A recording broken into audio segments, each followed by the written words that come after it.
তারাবির দোয়া মুনাজাত, তারাবির দোয়া ওই যে 4 রাকাত পর পর কি পড়ে, সুবহানাজিল মুলকি ওয়াল মালাকুতে, আমি এর দূরই পারি শুধু। এরপরে কি আছে, আজা কি কি জানি আছে। তো এগুলো আসলে কোনো কোরআন হাদিসে নাই, যেহেতু কোরআন হাদিসে নাই সেজন্য আমি পাই নাই, কোরআন হাদিস থাকলে তো পাইতাম। প্রিয় দর্শক, তারাবি নামাজের নিয়ত ও দোয়া অনেকেই ভুল করে।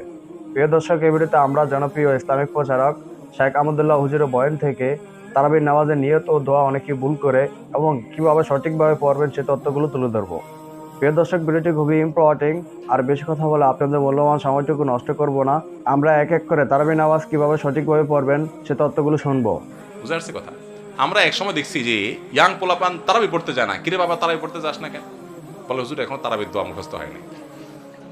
বুঝতে পারছেন? তো তারাবির নামাজের জন্য 4 রাকাত পর পর দোয়া পড়া, এটা তারাবির সাথে এর কোনো সম্পর্ক নাই, দোয়া পড়ার কোনো প্রয়োজন নাই। 4 রাকাত পর একটু অবসর দেয় ইমাম সাহেব, এটা রেস্ট। আপনি এটা একটু পানি খাবেন, দরকার একটু হাত পা এদিক সেদিক করবেন, একটু রেস্ট করবেন, একটু শরীরটা এলায়া বসবেন, দরকার একটু পেশা বজু করে চলে আসবেন। এটা হলো রেস্টের সময়। তারাবি মানে হলো আরাম করে করে পড়া, 4 রাকাত পর রেস্ট দেওয়া। ওই মধ্যপ্রাচ্যের লোকরা, মিডিল ইস্টের লোকেরা আছে, আমাদের দেশেও কোনো কোনো মসজিদ দেখা যায় 4 রাকাত পর পর একটু খেজুর, একটু পানি, একটু চা, একটু খায় মানুষ। তো এটা তো রেস্টের সময়, আপনি রেস্ট না করে কি করতেছেন? ইমাম সাহেব এতক্ষণ পড়ছে, হাবের সাহেব দুমায়া টানছে, আপনি তো এতক্ষণ শুনছেন বসে, কোনো ডিউটি ছিল না। এখন 4 রাকাত পর বরং আপনি আরো ডিউটি শুরু করে দিচ্ছেন, সুবহানাল্লাহিল মুলকি ওয়াল মালাকুতি। তাহলে রেস্ট হলো না, রেস্ট উল্টাটা হলো? এগুলার কোনো প্রয়োজন নাই, এগুলো কোরআন হাদিসে নাই। কোরআন হাদিসে যেটুকু আছে সেটুকু আপনি তারাবির নামাজে তেলাওয়াত সুন্দর করে মনোযোগ দিয়ে শুনবেন, নামাজ সুন্দর করে পড়বেন, বাস শেষ। এর বাইরে আলাদা কোনো নিয়ত বা দোয়ার প্রয়োজন নাই। তারাবির নামাজের নিয়ত কিভাবে করব? তারাবির নামাজের নিয়ত কিভাবে করবেন? কারণ মুখস্থ আছে তারাবির নিয়ত? নামাইতুয়ান বলেন, কার মুখস্থ আছে? একজন বলেন অন্তত। তারাবির নিয়ত কে বলতে পারবে? বলেন বলেন ভাই।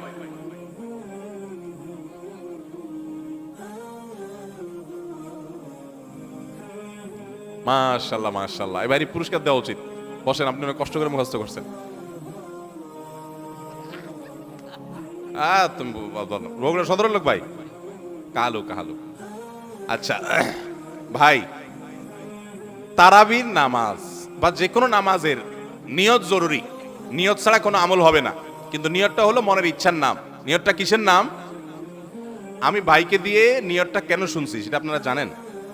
জানেন না আপনারা? আমি ওনাকে দিয়ে কেন শুনলাম বলেন তো? কে বলতে পারবেন? কে বলতে পারবেন না? আমি ওনার দিয়ে এই জন্য শুনছি যে ওটা আমার জানা ছিল না। এটা হলো সত্য কথা। ওইটা আমি নিজেও জানি না। নামাইতুয়ান দিয়ে শুরু এটা জানি, কিন্তু বাকি শেষেরটা আমি জানি না। এই জন্য আমি চাইছি একটু শুনতে আর কি। আমি জানি না এই জন্য যে কোরআন হাদিসে কোথাও পাই নাই। এখন ভাইরা কেউ পাইলে তো ভিন্ন কথা, আমি কোথাও পাই নাই। এই নিয়ত মুখে এরকম গদবাদা উচ্চারণ করা, হ্যাঁ এটা পাইছি আমরা ছোটবেলা বগদাদি কায়দায়। বগদাদি কায়দা এটার জন্য কত মাইদ্যরে হয়তো খাইছি, পাইয়া তখনই ভুলে গেছি। এটা পরবর্তীতে কোরআন হাদিসে যেহেতু পাই নাই, এই জন্য আর আমরা ওটা মুখস্থ করি নাই। ভাইরা আমার, নামাজের জন্য এরকম নামাইতুয়ান, এরকম গদবাদা যে দোয়া আমরা শিখেছি, এগুলোর কোনোটি কোরআন বা সুন্নাহর কোথাও আমরা নিয়ত করব মন থেকে যে আমি তারাবির নামাজ পড়ছি, বাস এটা আমার ইন্টেনশন আছে, নিয়ত আছে, মনে আছে, এটাই যথেষ্ট। মুখে উচ্চারণ করা জরুরি না, এবং মুখে উচ্চারণ করা এটা সুন্নাহও না। নবী সাল্লাল্লাহু আলাইহি ওয়াসাল্লাম শেখানো না এটা আমাকে। ইবাদত করতে হবে তার পদ্ধতিতে। কোনো হাদিসে যদি এবার উৎসাহ দেওয়া না থাকে, আমি কেন সেটা করতে যাব, কসরত করতে যাব? তবে হ্যাঁ, নিয়তটা হলো অন্তরের ইচ্ছার নাম, সেটাই যথেষ্ট। আলাদা মুখে নামাইতুয়ান পড়ার দরকার নেই। প্রিয় দর্শক, এরকম নিত্য নতুন ভিডিও পেতে আমার চ্যানেলটিকে সাবস্ক্রাইব করুন। দেখা হবে নিত্য নতুন ভিডিওতে। সে পর্যন্ত ভালো থাকবেন। আল্লাহ হাফেজ।